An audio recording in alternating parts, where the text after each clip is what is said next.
Hi everyone, thank you so much for tuning in back again. Today, right now, I'm in my kitchen. It's Saturday here and I've been having a nap. Just to tell the truth, I've been taking a nap because I was so tired. And we've jumped the lunchtime with my husband, so it is now 5 p.m. and I'm going to cook something, so that is why I'm in my kitchen. My husband and I are so hungry that we're already going to have something to eat. I'm just going to have quickly some chicken breast and some rice, which I think I'm going to pair up with some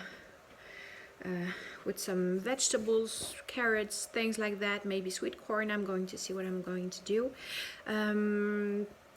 My husband is currently giving the bath to our baby dog because she has been running around in the garden and she's came back just so dirty, so she's having a clean. I have a white little dog, so as soon as something happens we need to clean her up, but today was still the shower day, so we've enjoyed the opportunity to just give her the total bath that she deserves. Actually, I posted a video, a small video yesterday talking about the fact of having your baby to sleep throughout the night, and today I want to touch the point about going back to work after maternity leave for a mom. So that is a bit the reason why I'm so tired today, because this week I've gotten back to work. That was a lot of preparation. That was dropping the baby early to the babysitter for me to go to work and picking him up after work. And I do need to say that the first night, well, the two first nights, my baby was, yeah, just doing like a charm, going to sleep easily and everything. But after that, we've had, well, not issue to put him to sleep, but issue to keep him asleep, because he was having nightmare and everything, and that is what happens to him as soon as something is new and a bit challenging and there's a lot of noise around him and new things around him. So nothing to get scared about, but yeah, it's not easy for him, it's not easy for us nor for me. So I want to, well, to share up a bit every mom out there that is going back to work and that actually is going through that phase of the baby understanding that he's been kept by someone else that he doesn't know, and all those new things that are happening to him, and actually facing the consequences of that kind of lifestyle. So yeah, baby's been quite difficult, quite fussy tonight. I have had a lot of issue to actually sleep or just stay asleep, and my husband actually was nice enough to keep the baby during the afternoon for me to have a little nap, which was very good and very enjoyable. So yeah, I will keep you posted during the rest of the day, and for the moment I'm actually going to cook that, and in about an hour and a half, because baby has also been napping, I'm going to start with the night routine, which is basically giving my baby his bath and putting him into his pajamas and playing a bit with him and everything. So he's watching at me right now, and I'm going to run back at him to actually enjoy that moment with him. What else can I say? I am going in the long run to also be filming a video about how to put your baby to sleep into, of course, normal circumstances. It is more than normal. Bunty! Yeah, I think Bunty is ready, our baby dog. It is more than normal for, babies to actually go through difficult phases when they change their environment, so I'm not worried about that. So yeah, we're just going to face that little moment that is actually like this, that is actually normal. He's been taken care of by his grandmother one day per week, so that is a lot of change for him. He's going to the babysitter 2 days and 1 day to to his grandmother's, and the rest of the time he's with me. So I do actually enjoy that opportunity to not work 100%, to enjoy my baby's company and have him not being so overwhelmed with all those changes. So yeah, I am now going to cook also for my baby. I am going to have his little puree prepared. He's having his third day of broccoli because he's right now introducing solid food. So he's actually trying every single vegetable at a time during 3 days.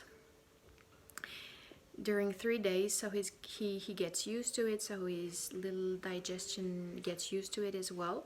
So now it's the third day of the broccoli, and I do have to recook it again because the cooked vegetables cannot be kept in the fridge for more than 48 hours. So I'm going to have his little dish prepared, and then we're all going to have the food together. So yeah, I am also going to talk about introducing solid food in a next video because I think it is a very interesting and yet very important topic, and that a lot of women or a lot of mommies do face some issues sometimes and have a lot of interrogations on how to introduce those. So I'm going to have also a discussion on that, and right now I'm going to cook for all my men. Alright you guys, so I also wanted to add a little video on how I actually achieve my puree for the baby. So I've cooked it.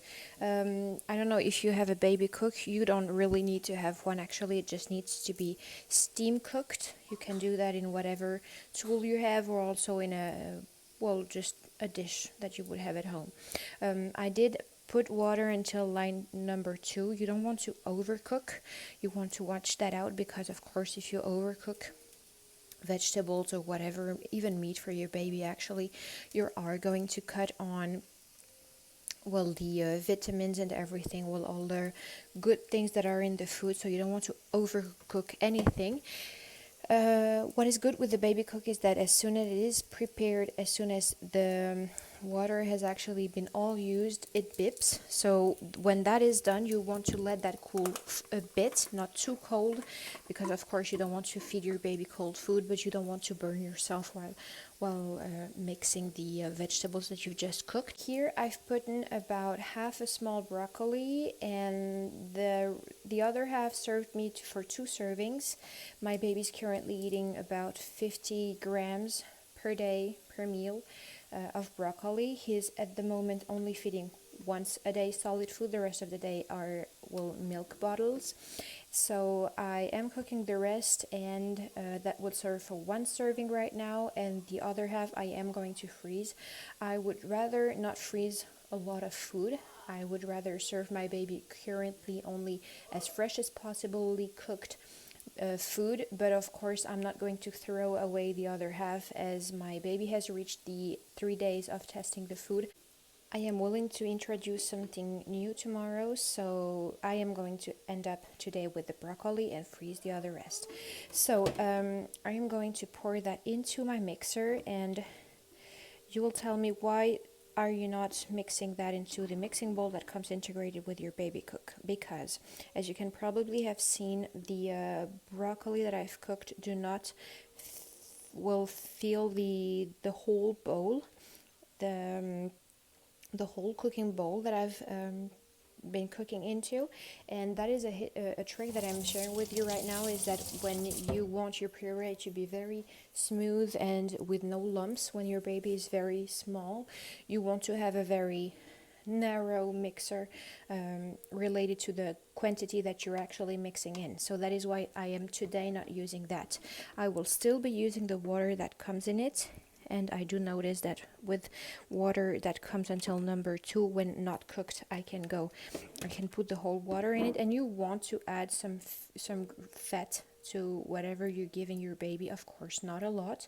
You can add either cream, you can add butter, you can add oil, whatever you want. I am just trying to do everything every time something else. So last 2 days I've cooked with butter. Now I'm going to add olive oil. That is also something that I want to add. That is why you don't want your vegetables to be steaming hot whenever you're adding your fat, because you want it to be uncooked. You want it to be raw, and of course you want it to integrate it. So if you would put butter in it, you want the butter to integrate, but you don't want the butter to cook. So that is why you want it to have a bit warm but not too hot.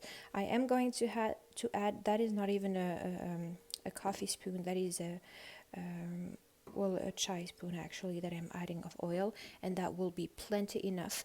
Why do we want to add fat into what we're giving to our baby? Because in the milk there are some fat, in the mother's milk there are some fat, and they're also in whatever will ingredient that you would give them. Baby needs fat. Of course you don't want to overload it, but just a bit is all right. So I'm not going to do a lot of noise into that video. I am going to mix that off camera, and then I am going to go feed my baby and have my meal with my husband. I wish you all a lovely night, and I thank you once again for watching. Bye bye.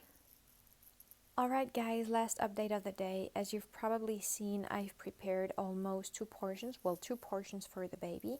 I was going to freeze the second half, and baby enjoyed the broccoli so much that he ate 1.5 portion, which I actually let him do because he's at a stage right now that he can increase his solid consumption, so he can actually eat a bit more.